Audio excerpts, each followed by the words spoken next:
자, 좋은 일이 있습니다. 우리 옆에 있는 사람 손을 잡고 축복할까요? 이 밤에 좋은 일이 있습니다. 날씨가 많이 추워졌어요. 감기 조심하세요. 예. 자, 요한계시록 우리가 이제까지는 서론 부분만 했어요. 서론적인 거죠. 1장은 요한계시록을 어떻게 읽고 어떻게 봐야 될 것인지 그런 걸 이야기를 했죠. 그래서 서론적인 걸 이야기했습니다. 편지하라고, 무슨 글인지 편지 그리고 계시의 글이라고. 그 다음에 2장 3장은 7교회, 소아시아 7교회에 편지하는 내용이 적혀 있는 거죠. 그것은 온 7개 소아시아 지역에 있는 교회지만은 이 기독교 역사상 주님 오실 때까지 일어나는 교회들의 모습을 상징적으로 보여준다는 것. 예표로 그게 2장 3장이에요. 4장 5장은 뭐가 있었죠? 천상의 예배 드리는 모습, 하늘나라에 어떤 일이 있는지 하나님이 모든 것을 계획하시고 다스린다는 게 4장이고, 5장에는 예수 그리스도의 십자가 보혈로 이 모든 것을 이루어 주셨다. 이게 1장, 2장, 3장, 4장, 5장까지 내용이 서론 부분이에요. 여기까지는 여러분 이해하는 어려움이 없어요. 문제는 지금부터입니다. 6장부터 16장까지 6장부터 16장까지가 아주 정말로 이 난해한 구절들이 나옵니다. 여기에서 2단 3단이 막 터져요.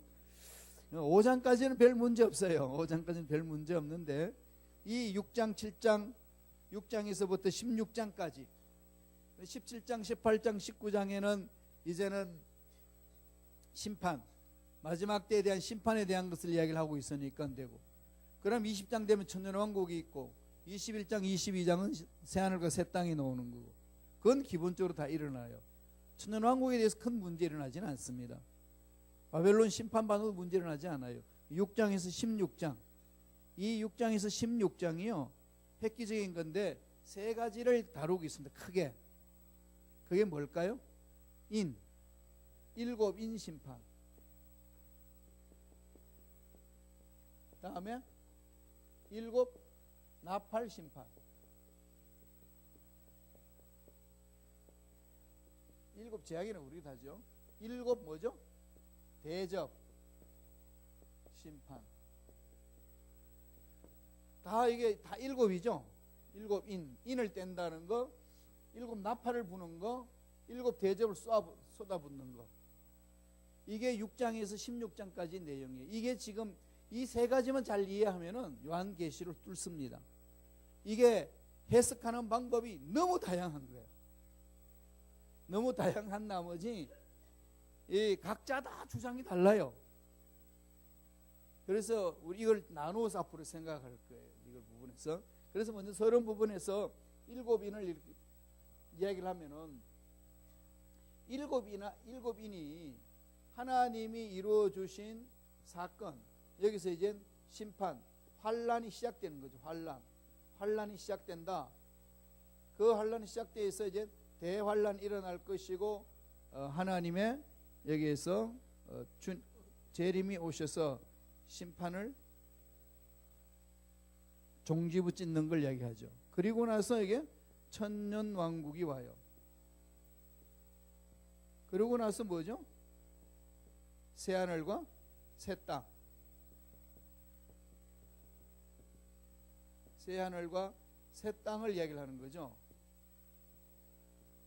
이래서 이제 모든 것이 이제 끝을 맺잖아요. 그러니까 지금 6장부터 요한계시록 6장부터 22장까지가 이렇게 나오는 겁니다. 그럼 요 부분까지는 뭐 별 문제 없어요. 여기까지죠, 여기까지. 16장까지가 이제 요 내용들 부분들인데, 여기에 이제 가는 여정이 험난합니다. 신발끈을 동료 메고 달리셔야 돼. 여기서부터 어려워요, 다. 이걸 어떻게 해석하느냐에 따라서 이제 달라진다니까요. 그러면은 일곱 인이 있죠. 일곱 인이 있으면은 인을 떼는 것 중에서 마지막 일곱 번째 들어가게 되면은 뭐가 나올까요? 일곱 나팔이 나와요. 여섯째 떼고 나서 여섯 나팔. 그러면 나팔 중에서도 제1화, 제2화, 제3화 7개 중에 여기서 나오는 것이 이제 다섯째 나팔. 여섯째 나팔, 일곱째 나팔 이렇게 되거든요. 그럼 이게 제일 먼저 교회 핍박, 다음에 환란 오죠. 그다음 일곱째는 뭐가 일어날까요? 마지막 일곱 대접 내용이 일곱 대접 심판이 여기에서 일어나요. 그러니까 일곱째의 화 내용은 요 이제 마지막 일어날 대접하는 거지. 그러고 나서 이제 재림해 나갈 이거 나올 때에 일곱 인을 뗍니다. 그러니까 한 덩어리예요. 뭐가 순서대로 가는 게 아니고 한 덩어리로 되어 있습니다. 일곱 인, 일곱 나팔, 일곱 대접. 이게 한 덩어리 안에 일어난다고. 그러니까 그걸 다시 설명하면은 일곱 인 심판에는 뭘 말할까요? 하나님이 계시를 해주는 것이, 밝혀주는 것이. 인을 떼니까, 인을 떼는 것은 그 비밀 문서를 떼니까 안에 내용이 이제 밝혀지죠. 그걸 뭘 가지고 환란이 시작된다. 계시해 주는 거예요. 그러면은 일곱 나팔에는 뭐가 어떤 심판이 있을까요? 구체적으로 내용, 심판의 내용이 담겨 있습니다. 심판의 내용, 계시가 있고 심판의 내용이 있죠.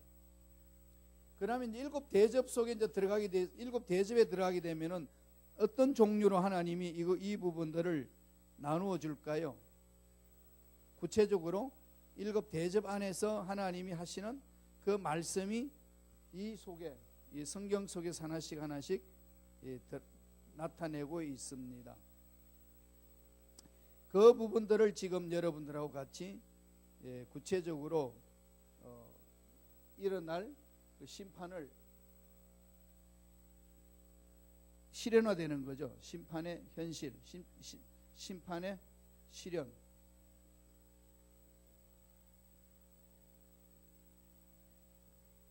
마지막을 이제 달려가는 그 심판을 이야기를 해주는 겁니다. 재앙이 이걸 가지고 일곱 대 재앙이다 그렇게도 이야기를 합니다. 그러니까 특징이 있는 거죠. 일곱은 계시를 해주고 일곱이는 나팔은 알려주는 거죠. 내용을 알리는 것. 대접은 갖다 부으니까 재앙이 임하는 것. 그러니까 점진적으로 하나님의 재앙이 임하는 것을 말해주는 거죠. 점진적으로 재앙이 임하는 것을. 그런데 그러면은 일곱 심판, 일곱인 끝나고 일곱 나팔 끝나고 일곱 대접이 이루어진다 이런 것이 아니고 동시다발적으로 이 부분이 일어난다는 거죠. 그럼 이게 언제 일어날 것이냐? 이건 아직까지도 아무도 모르는 거죠. 다만 하나님이 이제 일어날 환란에 대해서 이렇게 하나씩 하나씩 지금 말씀을 하고 있는 부분입니다. 요게 전체적으로 6장에서 16장까지 내용의 큰 카테고리예요. 큰 카테고리인데 이 큰 카테고리 속에서 지금 우리들이 구체적으로 해나가야 될 부분들이 있습니다. 그러니까 일곱이 일곱으로 이루어진다는 것. 그 다음에 이 세 가지, 일곱 나팔에 세 가지가 나오는 것. 제일 먼저 이 일곱 나팔에 뭐 첫째 나팔, 둘째 나팔, 셋째 나팔, 넷째 나팔을 빼고 다섯째, 여섯, 일곱째부터 중요한 심판이 임합니다. 그러니까 다섯째에 나타날 때 교회 핍박이 임할 것이다. 교회 핍박. 그것을 지금 다섯 번째에 나타나고, 다음에 여섯 번째에는 3년 6개월 끝나고 나서 유브라데의 심판, 바벨론의 심판을 말하는 거죠. 다시 말하면은 바벨론 심판을 나중에 나타나는 부분들이 있고, 그 다음 일곱 번째는 일곱 대접의 심판이 마지막으로 나타나는 부분. 그러니까 가장 지금 중요한 게 일곱 심판에서 떼가지고 이것이 다 그 안에서 포함되어 있는데, 그 내용 중에 일곱 나팔 속에서는 다섯째, 여섯째, 일곱째를 중요시해야 돼요. 일곱째 나팔을 부는 순간에 일곱 대접이 심판이 시작됩니다. 이게 환란되는 그 환란에 대한 시작을 보여주는 거거든요. 그러니까 일곱 대접의 심판, 일곱 대접의 재앙이 뭐냐라고 그걸 올라가게 되게 되면은 유브라데 심판이 있고 교회 핍박이 있고 그것이 나팔이 있고 7인이 있다. 그러니까 7인 안에 다 들어 있습니다. 예수님이 이제 어린 양으로서 떼잖아요. 떼면 세상에 되어질 일이 무엇이냐? 7인 안에 들어 있는데 그 중에 나팔로 경고가 있고 그 다음에 7대접의 재앙이 있다는 거예요. 7이라는 숫자를 머릿속에 이제 기억해 놓으시고 그것을 하나씩 찾아 나가면 되겠습니다. 그런 관점에서 여러분 강해안을 보세요. 그래서 오늘은 인심판을 오늘하고 다음 주하고 두 번 나누어서 하겠습니다. 먼저 1페이지에 보면은 내용 분해를 한번 보세요. 먼저 전체적으로 한번 내용을 보셔야 되겠죠.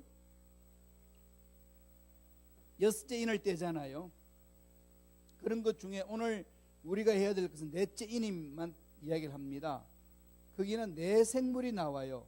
흰말 탄 자의 출현이 있고 붉은 말을 탄 자의 출현이 있고 검은 말 탄 자의 출현이 있고 황색의 말 탄 자의 출현이 있습니다. 이거 의미가 뭐냐? 이것을 이제 찾아내는 게 중요하겠죠. 성경을 읽어도 구체적으로 알기 어려운 부분들입니다. 이 전체 내용 이렇게 되어 있습니다. 그리고 나서 5째, 6째 가면 순교자의 호소함이 있고 다음에 새로운 변화가 일어나는 상황을 6째 뗄 때 나타납니다. 그러면은 2페이지로 넘어가면은 예수님의 십자가의 죽으심이 있고 환란이 시작되는 것을 선언하는 게 뭘까요? 인을 떼는 것, 인심판. 그러고 나서 대환란이 있고 그 환란이 끝나면 주님이 오시는 거죠. 전체적인 도표는 그렇게 되어 있습니다.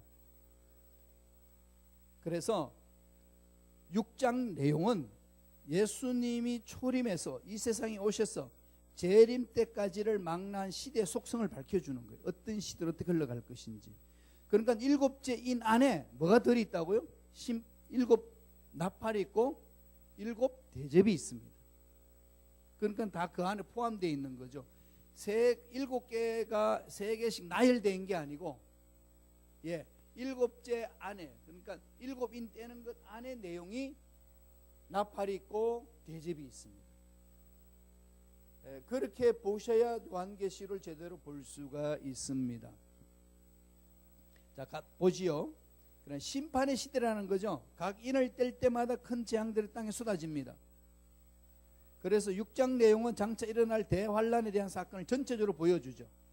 환란의 시작과 동시에 일어날 재앙의 내용들이지만 교회와 성도로 상징되는 감람류와 포도주는 보호를 받게 됨을 보여주는 거죠. 환란은 오는데 환란이 오도 하나님은 성도들을 보호하신다. 그러므로 담대하라. 두려워하지 마라. 이 부분이죠. 이걸 생각하기 어려우시면은 다니엘의 세 친구들이 느부갓네살 신상 앞에 절을 하지 않는다고 용광로 속에 집어 던졌는데 3명이 들어갔는데 4명이 있었습니다. 그럼 무엇을 말하죠? 예수님이 보호하신다는 거예요. 용광로 들어가도 보호를 받는 거예요. 용광로 같은 환란이 와도 예수를 잘 믿는 사람은 보호를 받는 거예요. 그리고 허리멍텅하게 믿지 말라는 거죠. 정확히 믿으라는 겁니다. 그렇게 다니엘의 세 친구처럼 결단하고 믿어라. 그러면은 그런 대환란이 와도 능히 하나님 건져주신다. 이 부분을 얘기를 하고 있는 거지요. 물론 대환란을 거치지 않고 공중휴고 될 수 있다. 이때까지 이렇게 해석해 왔는데 하나님 하시면 그렇게 하실 수도 있지 않겠어요? 그건 모르는 거지. 하나님 주권이지. 다만 성서 전체적으로 봤을 때는 그런 이론이 설득력을 잃고 있어요. 왜냐하면 성경 내용에서 그냥 대환란 전에 공중휴고 든다는 그것이 성서에서 말하는 게 희박합니다. 첫째 부활에 동참하는 것이 대환란 거치고 나서 천년왕국 들어갈 때 첫째 부활이 일어난다고 그랬거든요. 그러면은 죽은 자도 일어나는 그때라는 거지. 그러니까 예수님 재림할 때 그때 일어난다는 거죠. 그래서 요 부분들이 이제 해석이 약간 차이는 있습니다만은, 그러니까 저와 여러분들이 늘 마음판에 새게 될 것은 뭐죠? 환란을 이길 수 있는 믿음을 지켜야 되는 거죠. 마지막 때에 믿음 있는 자를 보겠느냐. 그래서 약한 자가 되어서는 안 된다는 겁니다. 강한 자가 되라. 어떤 환란이 와도 이겨낼 수 있는 내공을 키워라. 그렇게 믿고 가는 자 하나님이 보호해 주신다. 느부갓네살 왕 앞에 굴하지 않았던 다니엘 세 친구를 봐라. 살아났지 않느냐.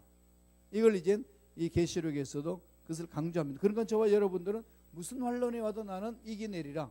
예수 이름으로 이겨내리라. 네, 이런 결심 결단이 필요하고 그런 내용이 중요한 거죠. 자, 그런 내용을 먼저 우리 성경을 하나씩 보고 살펴보겠습니다. 오늘은 성경 요한계시록 6장 1절에서 8절까지만 보도록 하겠습니다. 제일 먼저 보세요. 처음 4개인의 심판이 있습니다. 처음 4개인, 네 생물의 인이에요. 네 생물. 이거 어디서 봤죠? 네 생물? 요한계시록 4장 그죠? 사람의 얼굴, 제일 먼저는 독수리, 그 다음에 소, 그 다음에 송아지, 다음에 사람, 다음에 독수리, 그죠? 이렇게 하면서 그 사자의 모습과 그 다음에 독수리 모습, 사람의 모습과 송아지 모습을 그대로 보여줬습니다. 자, 그러면 오늘 여기에서 말하는 요한계시록 1장 6장 1절은 뭘 말할까? 읽어보겠습니다. 다 같이 2페이지 밑에 있지요. 시작. 내가 보매 어린 양이 7인 중의 하나를 떼시는 그때에 내가 들으니 내 생물 중에 하나가 우레소리같이 말라되 오라 하기로. 자, 7인을 떼시는데 누가 떼죠? 어린 양이. 이 어린 양이 어디에서 봤죠? 5장에서 봤죠. 요한이 가서 보니까 7이 인을 떼야 되는데 뗄 사람이 없다는 거지. 죄도 없고 흠도 없는 사람이 떼야 되는데 다 죄악인데 보니까 어린 양 예수 그리스도가 온전하게 뗄 수 있는 자격이 있다는 거죠. 천사 가르쳐 주는 거죠. 그래서 이제 봅니다. 보니까 어린 양이 7인의 중에 하나를 뗍니다. 그랬더니 내 생물 중에 하나가 우레소리같이 말하되 오라 그러죠. 인을 떼신 어린 양이 있고 그 내 생물 중에 하나가 우레같이 말하되 오라 하기로. 그렇게 갔더니 6장 2절입니다. 뭘 보죠? 다 같이 읽습니다. 이에 내가 보니 흰 말이 있고 그 탄 자가 활을 가졌고 면류관을 받고 나아가서 이기고 또 이기려고 하더라. 여기서 무슨 말이죠? 흰 말. 흰 말은 특징이 있어요. 뭘 가지고 있습니까? 활을 가졌죠. 활. 그러면 이 흰 말이 누굴까요? 희잖아요. 흰 말을 그러면 보통 성경에는 뭘 이야기를 하죠? 성결, 승리, 거룩함을 표현하잖아요. 그런데 이게 뭔가 아이러니합니다. 흰 말이 있는데 탄자가 활을 가졌어요. 그 다음에 이기고 또 이기려 하더라. 흰 말을 어떤 사람은 그리스도다 그렇게 하는 사람이 있어요. 그리스도는 입에 금이 나오지 활을 안 갖습니다. 유대인들이 성경에서 기록할 때에 활을 들었단 말은 적군을 말하는 거예요. 우리 우군이 전쟁하러 간다 그러면 금을 가졌습니다. 19장에도 백마 탄 사람이 입에 금이 나오더라. 그때는 누굴까요? 예수님을 말하고. 여기는 흰 말을 탄 사람이 뭘 가졌죠? 활을 가졌다. 그러니까 이건 적을 말하는 거죠. 그리고 나아가서 이기고 또 이기라 하더라. 예수님은 이미 다 이기셨는데 뭐 또 이기고 또 이기려고 그래요. 말이 안 되는 거죠. 예수님이 요한복음에서 뭐라고 그랬습니까? 십자가에서 다 이루었다. 이미 끝난 거예요. 그죠? 예수님 십자가 사건이 이미 다 끝냈습니다. It is finished. 완료됐습니다. 그런데 또다시 뭐 이기고 이기려고 그래요? 이미 두 가지 의미에서 이거는 예수님이 아니라는 것을 보여주는 거죠. 그럼 뭘까요? 적그리스도를 따르는 무리들이죠. 적그리스도. 이 적그리스도들이 나와가지고 흰말을 받은 것은 천사를 가장한 사탄 같은 거예요. 백마탄 사나이. 그러니까 세상에서는 백마탄 사나이 나타나야 이렇게 이 환영을 받지 않습니까? 그런데 금을 가졌지 않고 활을 가졌어요. 그리고 또 이기려고 멸류관을 쓰고 세상에 화려한 것들을 가지고 세상 사람들한테 인기 얻으려고 하는 것이다. 그 뭐가 나타난다는 거죠? 거짓 적그리스도가 출현한다는 거죠. 적그리스도의 출현을 상징으로 보여주고 그 따르는 무리를 말합니다. 그게 첫 번째 흰말 모습. 인을 떼니까 그게 나타나는 거예요. 처음에 인을 뗄 때 나타난 환란에 그렇게 나는 거죠. 이 뭘 말하죠? 교회를 핍박하는 거죠. 예수 믿는 사람을 핍박합니다. 어려워져요. 대비하셔야 돼요. 교회는 앞으로 막 깨지잖아요. 막 어려워지고 사람도 흩어지고 교회 공격해야 하고 주의 종들이 넘어지고 물질로 막 부패하고 이게 지금 막 눈만 뜨면 막 일어나고 있죠. 지금 이게 지금 인을 뗐을 때 나타나는 현상입니다. 그 부분이에요. 그게 처음에 인을 뗐을 때 나타나는 것이 흰말. 그러니까 정신 똑바로 차리라는 거죠. 저와 여러분, 라오디아 교회처럼 살지 말라는 겁니다. 미지근하게 있지 말라. 결단 내려 가라는 겁니다. 3페이지 넘어가죠. 둘째 인이 나옵니다. 둘째 인을 떼니까 6장 3절에 다 같이 읽어볼까요? 시작. 둘째 인을 떼실 때에 내가 들으니 둘째 생물이 말하되 오라 하더니 6장 4절 읽습니다. 이에 다른 붉은 말이 나오더라. 그 탄자가 허락을 받아 땅에서 화평을 제하여 버리며 서로 죽이게 하고 또 큰 칼을 받았더라. 자, 두 번째 인은 뭘 말하죠? 붉은 말. 붉은 말은 뭘 말합니까? 붉은 말이 나온다 보니까 땅에서 화평을 제하는 것, 평화를 깨버리죠. 그러니까 큰 칼로 서로 죽이죠. 뭘 말하죠? 전쟁. 세계의 전쟁이 일어나는 거죠. 전 세계 전쟁이 휘말립니다. 지금 그렇게 몰고 가잖아요. 중동이 화약고가 예루살렘, 중동 이스라엘인데 거기 아랍하고 있는데 지금 트럼프 대통령이 거기 예루살렘을 수도로 정하자 우리 다 선포하고 아무도 못했는데 그걸 선포하고 나갔어요. 그게 뭐죠? 전쟁을 불러일으키는 거죠. 지금 전쟁으로 가고 있어요. 그래서 이제 다른 나라 대사들도 그걸로 들어가려고 그래요. 이미 시대가 지금 그렇게 몰고 갑니다. 상황이. 다들 뭐 대한민국의 전쟁이 터져서 갈 거다 그러는데 그러지 않아요. 대한민국 전쟁이 터져서 3차전으로 가는 게 아니고 중동에서 터져서 3차전으로 갑니다. 그걸 지켜보세요. 붉은 말이 나오는데 붉은 말은 전쟁의 말이거든요. 화평을 제안한다는 말은 평화를 깨트리는 거죠. 그리고 붉은 말의 무기가 뭐죠? 큰 칼을 받았습니다. 이것은 뭘 상징할까요? 붉은 말은 전쟁을 말합니다. 그 다음 셋째, 6장 5절에 셋째 인을 떼니까 나타나는 게 있습니다. 읽어볼까요? 시작. 셋째 인을 떼실 때에 내가 들으니 셋째 생물이 말하되 오라 하기로 내가 보니 검은 말이 나오는데 그 탄자가 손에 저울을 가졌더라. 여기 보니까 검은 말이 나오죠. 탄자가 손에 뭘 쥐었죠? 저울을 가졌죠. 저울. 그러면서 6장 6절을 보세요. 그걸 설명해 주는 내용입니다. 다 같이 읽습니다. 내가 내 생물 사이로부터 나는 듯한 음성을 들으니 이르되 한 데나리온에 밀 한 대요 한 데나리온에 보리석대로다. 또 감난유와 포도주는 해치지 말라더라. 이 검은 말이 출현은 뭘 말할까요? 손에 저울을 쥐었어요. 데나리온을 말하고 밀 한 대 한 대는 보리석대 감남유 포도주 해치지 말라더라. 뭐가 일어나는 거죠? 경제의 재난, 기근이 일어난다 그랬죠. 식물의 곡물의 이 나른 것, 여기 현대로 바꾸면은 경제의 재난이랍니다. 자본주의의 그게 이 세상을 건질 것 같지만은 나중에는 하나의 이제 공황이 생기는 거죠. 엄청난 1925년에 우리나라 전 세계를 강타했듯이 1925년에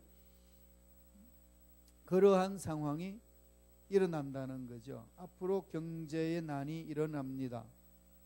이 부분들을 우리는 대비해야 되겠죠. 돈에 매여서 사는 사람들이 때 되게 되면 자살들을 많이 합니다. 왜? 돈에 목숨을 걸었기 때문에. 그러니까 저와 여러분들은 이 하나님 앞에 올바로 설 수 있는 훈련을 해야 합니다. 앞으로 일어날 현상들을 지금 대비시키는 거거든요. 대비시키는 겁니다. 기근이 일어났을 때 일어나는 현상이 있는데 오늘날 기근은 뭘 기근이 일어날까요? 경제 대난이 일어납니다. 이게 좀 아우성이죠. 전 세계적으로 이 부분들이. 다음 넷째, 마지막 인, 넷째 청황생 말입니다. 자, 7절 한번 읽어볼까요? 시작. 넷째 인을 떼실 때에 내가 넷째 생물의 음성을 들으니 가로되 오라 하기로. 그래 오라 하기로 갔더니 8절에 있습니다. 다 같이 읽습니다. 내가 봄에 청황생 말이 나오는데 그 탄자 이름은 사망이니 음부가 그 뒤를 따르더라. 그들의 땅 4분의 1 권세를 얻어 검과 흉년과 사망과 땅의 짐승으로서 죽이더라. 뭘 말하죠? 사망, 죽임을 당하는 거죠. 죽음이 세계를 뒤엎습니다. 얼마나요? 땅 4분의 1 권세. 땅 4분의 1 권세가 이면은 사망의 죽음의 그림이 드리워지는 거죠. 죽음의 그림자. 어떤 모습으로 죽음을 가져올는지, 미세먼지로 사람을 죽일는지, 핵폭탄으로 사람을 죽일는지, 자연재해로 죽일는지, 이런 상황을 어떤 건 모르는 거죠. 악한 것들이 이 상황에 일어나서 일어나는 부분들이 이제 서서 일어난다는 겁니다. 4페이지 가게 되면 정리해 놓은 게 있어요. 한번 보세요. 6장을 정리해 놓고 다음 주에 볼 때는 여러분 세 가지, 5째, 6째, 7째를 뜰 건데 8장에도 그 내용이 기록되어 있어요. 7장이 뛰어넘어서 8장이 기록되어 있어요. 그걸 다시 다뤄 드릴게요. 7장에는 14만 4천 명, 그 유명한 14만 4천 명이 7장에 나오죠. 그건 그 다음 주에 다루고, 그렇게 해서 인을 바라봅니다. 보세요. 첫째 인이 무슨 말이죠? 흰말. 흰말은 무슨 말이죠? 전 세계를 미혹한다. 교회 핍박이 있는 거죠. 미혹의 영이 세상을 혼란케 합니다. 세상이 자꾸 혼란해지는 거죠. 이 혼란 시대에 여러분 올바로 살 수 있는 길은 뭘까요? 말씀, 기준. 그리고 말씀을 많이 읽어야 돼요. 여태까지 요한계시를 공부한 내용을 자꾸 한번 읽어보세요. 더듬어서, 반복해서. 그 속에서 주는 하나님의 깨우침과 기름 부으심이 대단하실 거예요. 둘째 인. 둘째는 무슨 말이었죠? 붉은 말은 뭐라고요? 전쟁이에요. 전쟁에 휘말린다. 그 다음에 셋째 인을 떼니까 무슨 일이 나죠? 기근이 있는 거죠. 기근. 검은 말이 나타나는 거죠. 검은 말이 오는데 전 세계 기근이 닥친다. 식량값 폭등, 이런 부분은 뭘 말하는 거죠? 경제 재난이 일어나는 거죠. 어려움이 있을 때. 그러나 하나님은 성도들은 지켜주신다. 자, 이것을 우리들이 강조하는. 그러니까 성도라야 지킴을 받을 수 있어요. 성도라야. 성도가 뭐죠? 예수를 믿어 회개하고 거룩한 자. 예수를 믿어 회개하여 거룩한 자. 이게 성도죠. 믿는 척하는 자가 아니라 믿는 자. 믿음을 가진 자를 보겠느냐? 믿는 자. 이 부분이죠. 청황색 말이 나오니까 넷째 말을 인을 떼는 건 누구죠? 사망의 심판이 오죠. 전 세계 인구의 4분의 1이 죽는다. 상상돼요? 이게 지금 전번에 보니까 산사태 나가서 한 마을을 덮어버리고, 지진이 일어나서 한 마을을 다 삼켜버리고, 용암이 분출돼가지고 한 시를 덮어버리고, 이런 일들이 이제 일어나는 거죠. 산불이 나서 그 마을 전체를 태워버리고, 쓰나미가 와서 한번 쓸어버리고, 이게 지금요 50년 전의 사건하고 지금하고는 어마어마한 변화가 있어요. 그렇지 않나요? 이런 자연재해를 보면서 뭐 그런가 보다, 이렇게 살 수 있어요. 우리가 그런가 보다. 그런데 여기에 대해서는 하나님의 이 무화과 나무 순이 연한 가지로 싹이 나면은 여름이 가까웠던 것을 알라. 주님 말씀하셨거든요. 그런 자연에 일어나는 현상을 통해서 주님이 주시는 계시를 받아라, 이 말씀이거든요. 그런데 그걸 우리는 자꾸 무디게 생각합니다. 여러 가지 이유가 있어요. 영적 안 끼어 있어 그렇고, 두 번째, 영적 끼어서 가다가 너무 이 근본적인 종말론자들, 즉 시한부 종말론들이 있죠. 날짜를 정하는 거, 언제 예수님이 온다. 여호와 정인들도 1800 말에 예수님 오신다고 하고, 그걸 다시 또 미루고 또 미루고 했어. 그런 말을 사람 듣다가 보면 식상해서 지금. 그러니까 애가 양치기가 막 양을 치다가 너무 지루하니까 늑대 나타났다 고함을 지르니까 사람들이 농사 짓다 보면 다 달려와가지고 늑대 쫓으려고 보니까 없어요. 그래가지고 이놈 자식 왜 갔냐 했더니 이게 내가 너무 심심해서 그랬다고. 그러다 열심히 일하고 있는데 또 심심하니까 또 늑대 나타났다. 그럼 또 달려와가지고 일하다 말았더니 또 늑대가 없었어. 그러다 하도록 일하고 있는데 정말 늑대가 나타났어. 그 늑대 나타났다 그러면 저놈 자식 또 거짓말한다고. 그래 잡혀 먹혔어요. 이게 우리 오늘날 종말론에 대한 마귀들이 장난을 칩니다. 그래서 예수님의 재림을 기다리지 못하게 해놨어요. 공동체, 예수 이름으로 공동체주의는 아름다운 거잖아요. 그런데 공산주의라는 걸 통해 가지고 너무 가슴을 상처를 내놨습니다. 그런 공동체주의 이렇게 하게 되게 되면은 그냥 저 빨갱이라고 그래가지고 그냥 잘라버립니다. 그러니까 하나님 원하시는 일들을 다 좋은 걸 다 막아버린 거죠. 누가? 악한 것들이. 그래서 종말론을 막아버렸고 함께 더불어 사는 것을 막아버렸습니다.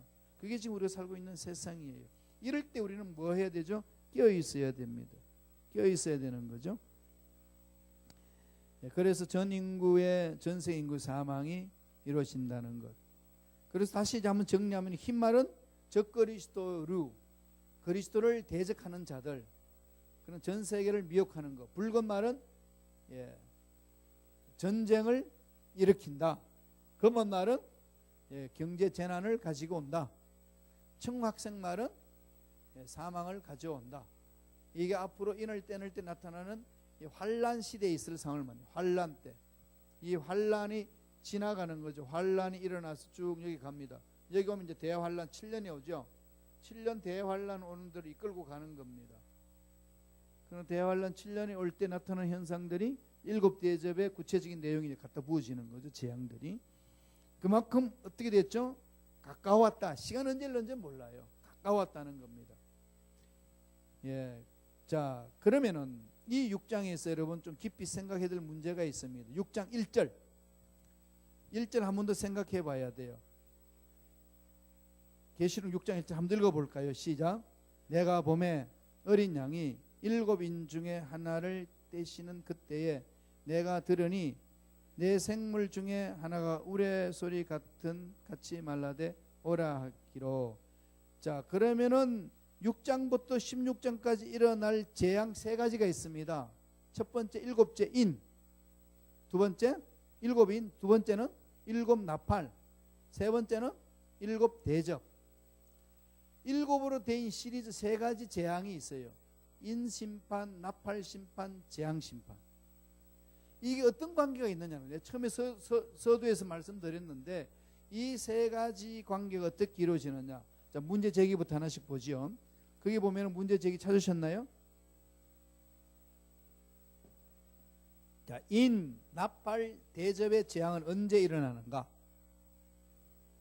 초림, 예수님이 십자가 지시고 나서 재림 때까지 반복되는 재앙인가? 아니면 대환란 때에 일어날 병행적 사건인가? 이게 질문 던져야 되는 거죠. 그러니까 인을 떼는데, 인을 떼고 나팔 심판이 있고 7 대접 심판이 앞으로 주어질 건데, 이게 언제 거냐는 거죠. 예수님이 십자가에 오시고 나서 죽으실 때까지, 다시 죽으시고 부활하여 승천하신 후 다시 재림하실 때까지 그 기간을 말하는 거냐, 이게 심판이? 아니면은 주님이 재림하기 전에 임박해서 찾아오는 환란을 말하느냐, 이런 의문을 제기할 수 있습니다. 뭘까요? 한번 읽어보지요. 보면은 인 나팔 대접의 재앙들은 방법 면에 있어서는 점진적이고 서로 병행합니다. 병행지고 시기적으로는 언제라고요? 대환란, 큰 환란 기간 동안 일어날 사건들이에요. 큰 환란. 그러니까 지금 우리가 살고 있는 세상이 이미 인을 떼는 데 들어갔죠. 예, 인을 떼고 있습니다. 주님이 인을 떼고, 그 일곱째 인을 떼면 뭐가 나타나죠? 일곱 나팔이 나오고, 일곱 나팔에 일곱째 나팔을 불면 뭐가 오죠? 예, 대접이 있는 거죠. 그래서 지금 이 인을 떼면은 하나씩 하나씩 전개되는데 이미 인은 떼기 시작됐다는 거죠. 이 상황을 보면은 이미 핍박이 이미 이루어졌고, 복음을 전하는 데에 전 세계 전쟁이 지금 휘말리고 있고, 경제난이 지금 서서히 대두되고 있고, 이러면서 수많은 인구들이 자연재해나 이런 인간의 재앙으로 인해서 죽어가고 있는 상황이 펼쳐지고 있습니다. 그러니까 지금 이 기간 언제 일어날까요? 인, 나팔, 대접, 대환란 기간이죠. 시작됐다 라고 말하는 겁니다. 그래서 주님이 이 환란이 언제 일어날 것이냐, 마지막 때 주님 오시기 전에 일어난다는 거죠. 마태복음 24장 21절 읽어볼까요? 다 같이 시작. 이는 그때에 큰 환란이 있겠습니다. 창세로부터 지금까지 이런 환란이 없었고 후에도 없으리라. 일어날 재앙의 의미죠. 인, 나팔, 대접의 재앙의 의미는 일곱 인은 환란이 시작됐다는 걸 선포하는 겁니다. 하나님의 계시가 일어나는 거죠. 하나님의 심판의 계시가 시작됐다는 걸 말하는 거고, 나팔 심판은 뭐죠? 심판의 실제적인 내용을 소개하는 것이고, 일곱 대접은 일곱째 나팔의 심판 내용입니다. 예. 그러니까 일곱 나팔에 담겨진 재앙, 일곱째 나팔에 담겨진 재앙이 뭐죠? 일곱 대접이 내용이에요. 일곱 대접. 그러니까 서로 맞물려 가죠. 일곱 대접의 심판 내용은 어디에 들어가 있죠? 일곱째 나팔 속에 있어요. 그럼 일곱 개 나팔 속에 그거는 어디로 가죠? 일곱 인에 담겨져 있습니다. 그러니까 서로 맞물려서 지금 가고 있는 부분이에요. 그러니까 하나씩 하나씩 인을 떼기 시작하면서 그 부분이 나타나는 거지요. 예, 5페이지 가면은 제가 그 부분들을 도표로 그려놓은 정리해 놓은 게 있어요. 자, 일곱 인의 계시. 그 일곱 인은 계시적인 차원이죠. 하나님이 심판을 시작한다는 것. 나팔은 뭐라고요? 일곱 나팔의 심판 내용을 말하는 거고, 일곱 대접은 구체적인 재앙을 말하는 거죠. 자, 그러면은 요 지금 단계별로 되어 있죠. 이렇게 되어 있어요. 요걸 머릿속에 잘 넣어보세요. 일곱 인의 사건, 첫째, 둘째, 셋째, 넷째. 여기에 네 동물이 나오죠. 말이 나오죠. 흰말, 붉은 말, 검은 말, 황색말. 그리고 나서 여섯 번째는 순교자들의 기도가 나옵니다. 그리고 다섯째는 순교자 기도 나오고, 여섯째 나오면은 큰 지진이 나오고 대기권이 파괴가 됩니다. 별들이 떨어지고 자연재해가 어마어마하게 일어나는 현상이 지금 그러한 부분을 이미 전초전으로 우리한테 보여주고 있습니다. 햇빛이 조금만 뜨거우니까, 태양이 조금만 뜨거우니까 산에 산불이 나서 마을을 전체 덮치는 현상들, 바다에 문제가 생기니까 쓰나미로 덮쳐버리는 것, 그 다음에 지진이 땅이 요동되니까 지진으로 한 마을을 삼켜버리는 것, 흔적도 없어요. 땅이 쫙 갈라져서 딱 집어넣고는 닫혀지면 흔적도 없이 사라져버립니다. 이게 지금 우리가 신문 지상을 통해서 보고 있습니다. 이 부분들을, 이게 정말 기상천외한 이 사건들이 막 일어나는 거지요. 그게 인심판 속에 나타납니다. 그러면은 여섯째 인 떼고 나서 일곱째 인을 떼는 뭐가 나타날까요? 일곱 나팔 사건이 시작됩니다. 그래, 일곱째 인을 떼는 순간에 일곱 나팔이 시작되는 거죠. 이 일곱째 나팔을 중요하게 또 여겨야 됩니다.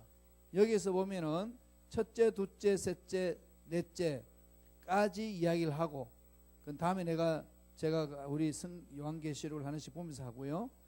그 다음에 다섯째, 여섯째, 일곱째를 첫째 화, 둘째 화, 셋째 화 이렇게 돼 있죠. 첫 번째 일어나는 심판, 화가 임한다는 거죠. 첫 번째 화가 뭘까요? 다섯 번째 나팔이에요. 다섯 번째 나팔할 때 첫 번째에 이 화가 일어나는 건데 교회의 핍박이 어마어마하다는 거죠. 그 다음에 두 번째 화가 여섯째 나팔 사건이 두 번째 화예요. 뭐죠? 3년 반 기간 동안 유바라데의 전쟁이 일어납니다. 세계 전쟁이 일어난다는 거죠. 그 다음에 셋째, 일곱째 나팔 사건이 셋째 화입니다. 그게 뭘 말하죠? 일곱 대접 심판의 내용이에요. 일곱 대접의 심판의 내용이 그렇게 담겨져 있습니다. 정리하자면은 일곱째 나팔은 이 세계에 임하는 세 번째 화가 임하는데 세 번째 화의 내용은 뭐라고요? 일곱 대접의 심판의 내용이 담겨 있습니다. 그런 여섯 번째 나팔이 보면 둘째 화가 임하는데 3년 반 기간 동안에 어마어마한 전쟁이 일어나서 세상을 휩쓰는 거지요. 그 다음에 나팔 사건 다섯 번째 나팔 사건은 첫 번째 화가 일어나는데 엄청난 교회 핍박의 사건이 일어난다는 겁니다. 이 부분, 이게 앞으로 펼쳐질 내용에 대한 사건입니다. 그래서 이게 16장까지 전개가 돼요. 요한계시록. 이것을 잘 파악을 해야 세상의 역사가 어떻게 돌아가는지를 파악할 수가 있고 우리는 무엇을 준비해야 되고 하나님은 무슨 말씀을 하시는지를 파악할 수 있습니다. 이것만 머릿속에 넣으면 요한계시록은 뚫려요. 그러면은 5장까지는 서론이라고 그랬죠. 6장에서 16장까지 인심판, 나팔심판, 대접심판이라고 그랬죠. 그 다음에 17장, 18장은 바벨론의 완전히 엄녀들이 심판받는 걸 말했어요. 그죠? 그 다음에 두 정인이 나타나죠. 20장에 가게 되면은 20장 가게 되면은 천년 왕국이 옵니다. 그 다음에 새하늘과 새 땅이 오고 백부대 심판이 있어요. 그러니까 그 이유는 쉬워요. 그건 읽어보면 됩니다. 그건 자연스럽게 돼요. 그러니까 아까도 말씀드렸지 6장에서 16장까지 내용이 난해하기 때문에 다 덮어버려요. 이 난해한 것들을 이렇게 정리해야 된다는 거죠. 인사건, 나팔사건, 대접사건. 그것이 서로 마지막에 나팔사건이 대접사건과 연결되어 있고 인사건이 나팔사건과 연결되어 있습니다. 그러니까 연결고리가 맞물려서 가는 거예요. 체인이 연결된 것처럼 그렇게 연결돼서 지내가는 거죠. 그래서 동시다발적으로 일어난다는 말을 하고 병행했다는 것을 말해줍니다. 그 사건이에요. 그래서 서로 연결되어 있다는 거. 인과 나팔과 대접은 서로 연결되어 있다는 거. 그렇게 해서 보시면은 6장에서 16장까지 내용이 아주 그냥 다 복잡하고 해도 꿰뚫을 수 있습니다. 다시 말씀드리면은 이 세 가지 심판과 이 나팔 심판의 다섯 번째, 여섯 번째, 일곱 번째 중에서 제1번, 제1화, 그죠? 제1화, 화가 임하는 거, 제2화, 다음에 제3화. 요거만 이제 하나씩 살펴보면은 아는 거죠. 그리고 제3화 내용에는 뭐가 있다고요? 일곱 대접의 심판이 담겨 있는 거죠. 그게 일곱째 나팔이고 이렇게 머물러져 있습니다. 요거는 계속 6장에서 16장까지 이제 반복해서 제가 설명해드리고 이걸 강조해드리겠습니다. 그 내용이에요. 그 다음에 또 하나의 우리가 잘 봐야 될 것은 6장 2절. 6장 2절 다 같이 한번 읽어보죠. 시작. 이에 내가 보니 흰 말이 있는데 그 탄 자가 활을 가졌고 면류관을 받고 나아가서 이기고 또 이기려고 하더라.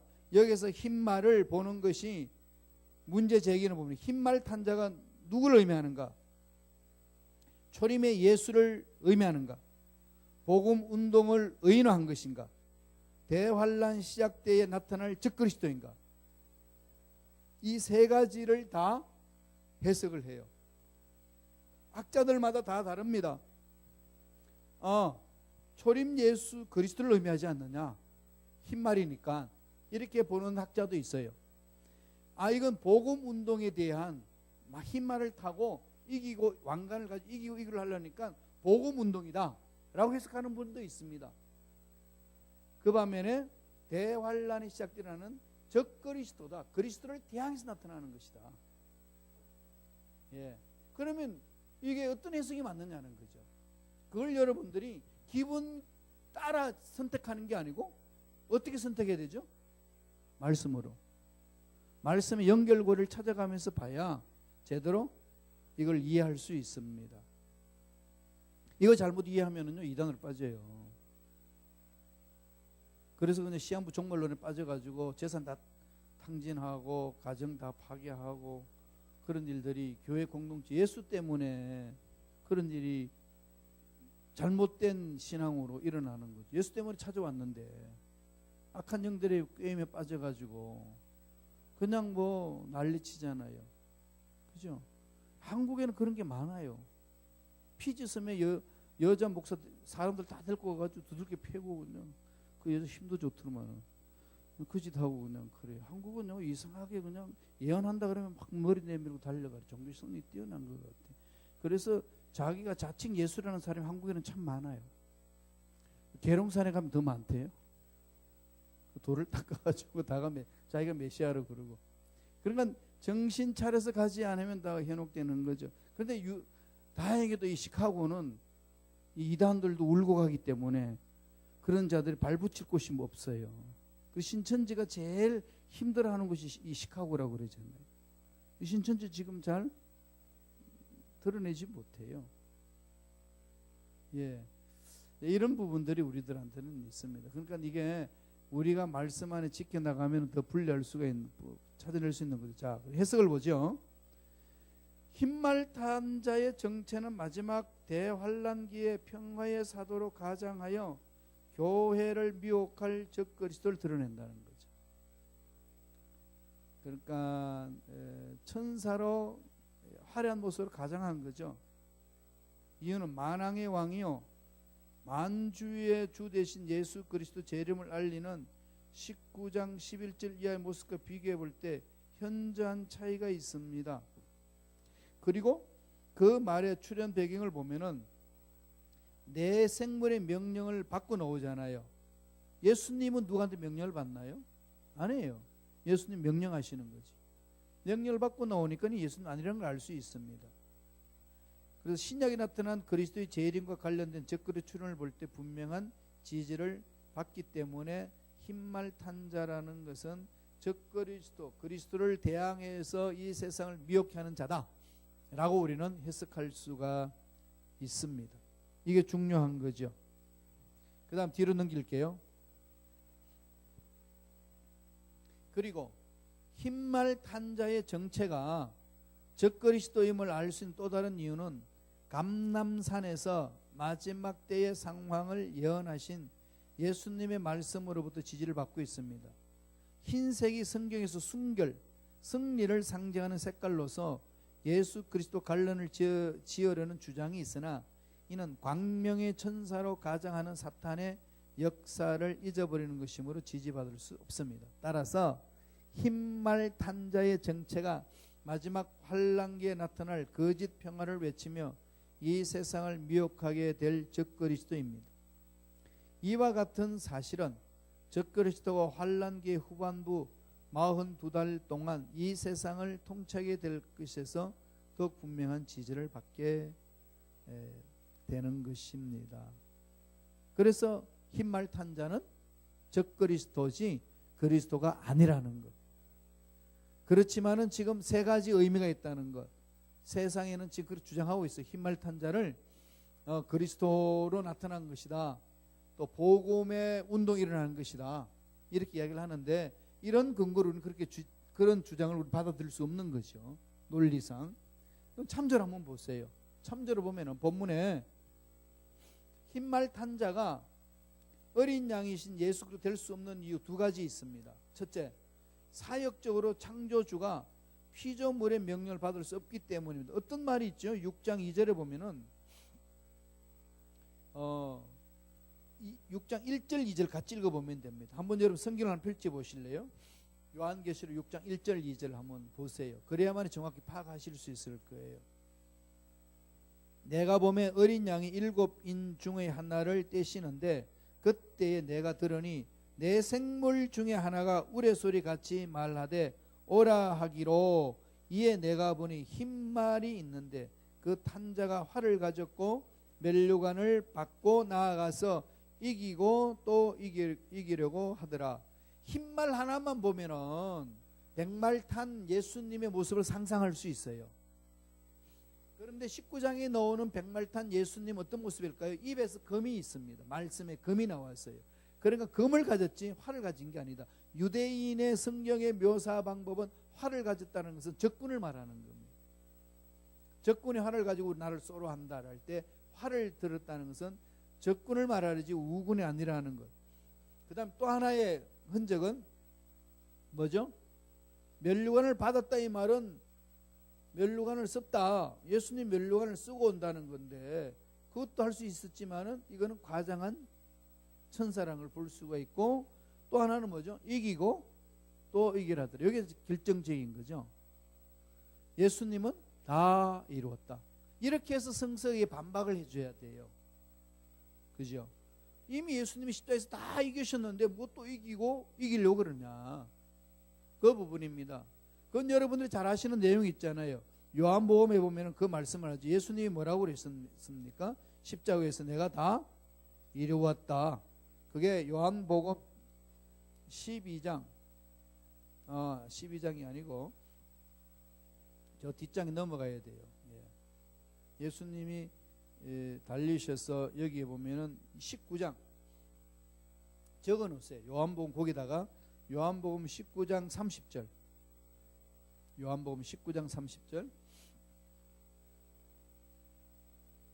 이게 무슨 말인가 하면은 예수께서 신 포도주를 받으신 후에 이르시되 다 이루었다 하시고 머리를 숙이니 영혼이 떠나가시니라. 뭐 하셨다는 거죠?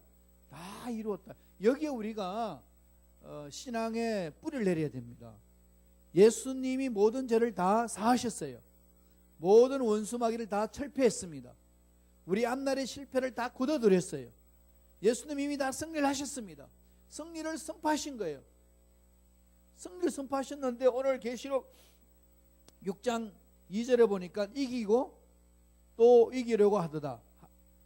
이 말은 예수님이 아니라는 걸 정확히 알 수 있는 거죠. 그래서 요한복음 19장 30절 내용과 요한계시록 6장 2절의 내용을 비교해서 보시면은 이게 지금 무엇을 말하는지를 정확하게 알 수가 있습니다. 그러나 요한계시록을 해석해 나갈 때요, 이 구약과 신약에서 선포했던 내용을 근거로 해서 하나씩 이렇게 짚고 나가셔야 돼요. 그래야만 정확하게 계시록을 이해할 수 있습니다. 안 그러면 그냥 다 넘어가요. 왜 말들이 비슷하거든요. 이런 부분들. 그러니까 하나씩 정리하시라고. 4가지. 흰말, 그 다음 또 무슨 말이 있죠? 붉은 말, 그 다음에 검은 말, 청황색 말. 그러니까 흰말은 가장한 천사 같이 생각하는 거죠. 이 세상에 백마탄 남군을 기다리는 사람이 있듯이. 붉은 말, 붉으니까 피를 상징하니까 전쟁. 검은 것이 뭐죠? 검은. 앞이 깜깜한 거죠. 경제 당하면은. 그잖아요. 그죠? 재난을 당하고 기근을 당하면은 먹을 것이 없을 때 눈이 깜깜하다. 검은 말이다. 청황색 말은 뭐죠? 죽으면니까 사람이 죽으면 입술이 새파래지는 거지. 청황색. 이렇게 그냥 상상해가지고 이걸 머릿속에 넣어 놓으셔야 돼. 그래야만 이게 혼동되지 않고 나갈 수 있어요. 흰말, 그다음에 붉은 말, 검은 말, 청황색 말. 이런 부분을 나가고 나중에 19장 나갈 때 이게 이제 연결고리가 돼가지고 요한계시록이 이해가 되고 그 이후부터 여러분 신문을 보고 뉴스를 보세요. 재미있습니다. 하나님이 이렇게 석사수리바퀴를 돌리시는 이 내용들이 이게 막 보이기 시작하는 거죠. 그게 여러분 성경 공부하는 맛 아니겠어요? 요한계시록을 공부하는 맛입니다. 하나씩 이때는 이걸 준비해야 된다는 걸 아는 거죠. 자, 그래서 안 되는 거고, 따라서 다 봅시다. 둘째는 6페이지. 둘째는 시기적으로 볼 때 7인을 떼시는 어린 양과 흰말 탄 자는 동일인이 될 수 없기 때문이죠. 인을 떼고 있는 다시 흰말을 타고 와가지고 뭐 이기려고 하면은 이게 동시행 사건이 안 맞잖아요. 그게 시기적으로, 그죠? 있을 수가 없는 거죠. 인을 떼시는데 무슨 말을 타고 와가지고 이기려고 그래. 이런 논리적인 반정으로, 논정으로 이건 흰말 탔다는 것은 적그리스도의 룰을 말하는 것이, 그게 예수 그리스도 말하는 게 아니다. 와서 그럼 뭐하냐? 미혹한다는 거죠. 그리고 따라서 사역적으로 창조주가 피조물의 명령을 받을 수 없는 거죠. 왜? 만왕의 왕이시고 만주의 주시가 되시는 창조주 어린 양이가 누가 지시할 수 있겠습니까? 그러므로 본물의 흰말 탄 자는 적그리스도, 그리스도를 대적하는 자들라고 결론 내리죠. 그리고 시기적으로는 어린 양은 7인을 떼고 계시면서 흰말을 타고서 등장한다는 결론에 이르게 되니 이는 논리상 맞지 않습니다. 그러므로 본문 흰말 탄 자 정체는 그리스도 주권 아래 있는 적그리스도밖에 없습니다. 그리스도를 대적하는 것, 그래서 싸우고 또 이기려고 몸부림친다는 거죠. 그렇게 해서 뭐하죠? 예.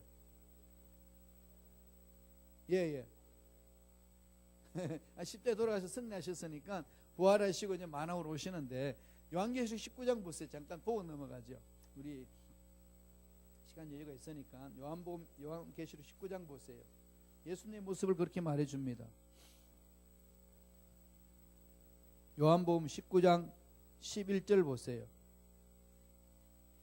또 내가 하늘이 열린 것을 보니 보라, 백마와 그것을 탄 자가 있으니 그 이름은 충신과 진실이라.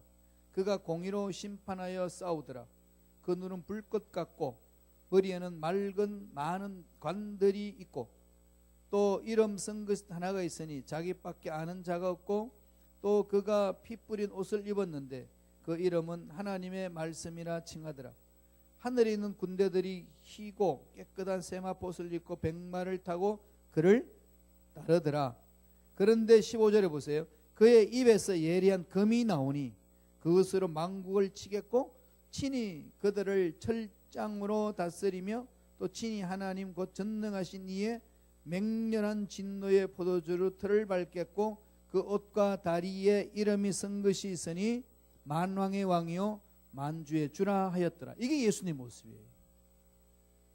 이게 예수님 모습이지 요한계시록 6장 2절에 나오는 모습은 예수님 모습이 아니라는 것을 19장 11절의 내용을 비교해 봤을 때 정확하게 파악할 수가 있는 거죠. 19장 11절 이하의 내용을 보면은 이 부분들이 예수님 모습이 아니다. 요게 지금 오늘 여러분하고 좀 나눌 수 있는 내 첫 번째 인을 떼는데 네 가지 인을 떼는 거. 흰 말이 나오고 붉은 말이 나오고 검은 말이 나오고 청황색 말이 나온다. 흰 말은 그리스도를 대적하는 자들이고 교회를 미혹한다. 그 다음에 붉은 말은 전쟁을 일으켜서 사람을 죽인다. 그 다음에 검은 말은 경제난을 일으켜서 또 힘들게 한다. 그 다음에 청황색 말은 죽음의 사자가 세상을 덮친다. 그러한 계시를 하나님이 보여주신다. 따라서 이 인을 심판, 인에 떼는 것을 바라보면서 지금 일어나는 세상의 모습을 바라봐야 된다는 거죠. 그게 요한계시록에서 지금 인을 떼는 심판에 대해서 이야기를 하고 있습니다. 질문이 있으신가요? 이 일곱이라는 걸 계속 이야기하죠. 성경에서는 일곱이라는 의미가 뭘 의미를 하죠? 완전수. 그러니까 하나님이 완전히 심판하신다는 거죠. 완결하게 그 작업을 하신다는 겁니다. 크게 보면은, 그거 보고 끝낼게요. 크게 보면은 이 하나님이 인을 떼면서 지금 작업을 하시는 내용이 이 부분들. 도표를 좀 그리면은 첫 번째 이 시대가 역사는 흘러가잖아요. 예수님 십자가로부터 시작하죠. 오면서 뭐가 시작됐죠? 교회 시대. 교회 시대가 끝나면 뭐가 일어날까요? 환란이 일어나는 거죠. 환란이 일어나는 중앙에 또 뭐가 일어나죠? 대환란이 일어나죠. 환란이 끝나는 순간에 예수님 뭐하죠? 재림이 있습니다. 여기는 예수님의 초림이 있는 거고, 상백을 이루죠. 재림 있고 나서 뭐가 있죠? 천년 왕국. 천년 동안 다스리다. 그러고 나서 뭐가 있다고 그랬죠? 예, 신천지에 있는 거죠. 이게 새 하늘과 새 땅.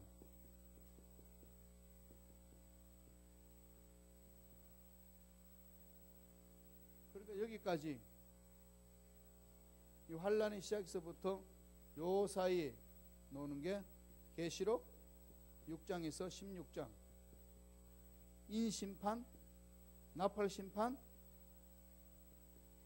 대접심판, 이걸 설명하고 있습니다. 그래서 이 부분들을 머릿속에 잘 넣으셔야 돼요. 그러니까 전체적으로. 그러면은 보이는 거죠. 새하늘 새 땅 22장에 나오잖아요. 요한계시록. 그런 요한계시록이 머리에 그려지죠. 그려지는데 자꾸 읽으셔야 돼요. 읽었는데 여기서 보면 다 7로 이야기하죠. 일곱인? 제일 먼저 무슨 교회? 일곱 교회. 그죠? 일곱 교회.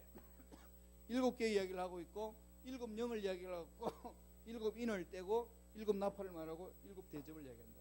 그냥 온전하게 하나님의 역사를 이루신다는 거죠. 완벽하게 끝을 낸다.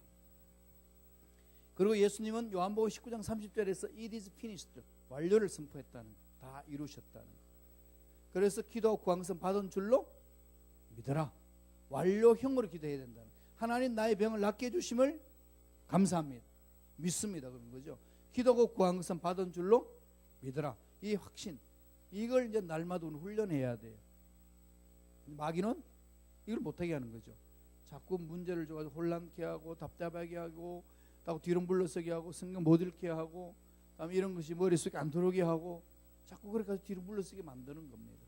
그런데 요한계시를 계속 반복해서 보게 되면은 영성이 다시 회복되고 영적인 열정이 일어날 수 있습니다. 왜? 시대가 보이니까. 성경 두 가지라고 그랬죠. 하나는 어떻게 본다고요? 거울로 보는 거. 성경 거울로 보는 거죠. 거울은 뭐 하죠? 내 얼굴에 뭐가 묻었나 어떻게 됐나를 알아보는 거죠. 잘못된 거 있으면 어떻게 하죠? 뜯어 고쳐야지. 얼굴에 뭐냐면 잔뜩 뭐가 묻었는데, 아니 이빨에 고춧가루 잔뜩 끼어 있는데 그 상태를 그냥 보고서 가는 겁니까? 그건 안 하죠. 고치죠. 빼내죠. 네, 그렇게 하는 방법이 또 하나 방법은 뭐죠? 망원경식으로 봐야 돼요. 망원경. 망원경은 뭐죠? 멀리 보잖아요. 두 가지로 봐야 돼요. 성경은 거울로 봐야 되고 망원경으로 봐야 됩니다. 망원경으로 보려면 어떻게 되죠? 성경 전체 내용을 알아서 이 흐름을 봐야 돼요. 어떻게 가는지, 어디에 있는지. 그러면 나는 이 날 주님을 만나기 위해서 무엇을 준비해야 되는지, 그건 답이 나오는 거죠. 그런데 그렇게 못하도록 예습관이 나를 자꾸 잡습니다. 싸워야 돼요. 싸워야 됩니다. 그래 이길 수 있어요. 얼마나 이 발목을 자꾸 물고 늘어지는지 몰라. 사도 바울이 얼마나 괴로웠으면은 오호라 나는 공고한 사람이거든. 누가 이 죄악의 모습 나를 건져내라. 이게 안 되는 거예요. 자꾸 이게 그냥 마음은 이쪽으로 가는데 그냥 현실이 안 되는 상황 속에서 몸부림치는 거죠. 그럼 어떻게 해야 되겠어? 날마다 말씀 읽고 기도하고 싸우셔야 돼요. 그래야 이겨냅니다. 그렇지 않으면 악한 영들이 자꾸 이렇게 잠식해 나가는 거죠. 이게 요한계시를 공부하면서 터득해야 되고 처음 해야 될 영역입니다. 질문 있으신가요? 계속 제가 말씀드리고 싶은 거는 우리 이때까지 공부한 내용을 요한계시를 반복해서 한번 읽어보세요. 읽으면은 뭐가 문제점이고 뭘 모르는지 정확히 알 수 있어요. 지금까지는 서론 부분에 있어서 말 어렵지 않는데 앞으로 계속 어려워질 거예요. 상징적인 언어들이 숫자들이 막 나오기 때문에, 그리고 이상한 논리들을 많이 펼쳐놨기 때문에 막 혼돈이 되어 있을 거예요. 이걸 여러분 이번 기회에 싹 정리하셔야 돼요. 그래서 요한계시를 깨뚫어야 됩니다. 요한계시를 뚫리기 시작하는 순간에 성수의 눈이 다시 달라지는 거죠. 보는 눈이. 그러니까 넘쳐나길 축원합니다. 기도하겠습니다. 우리 말씀을 묵상하시면서 주여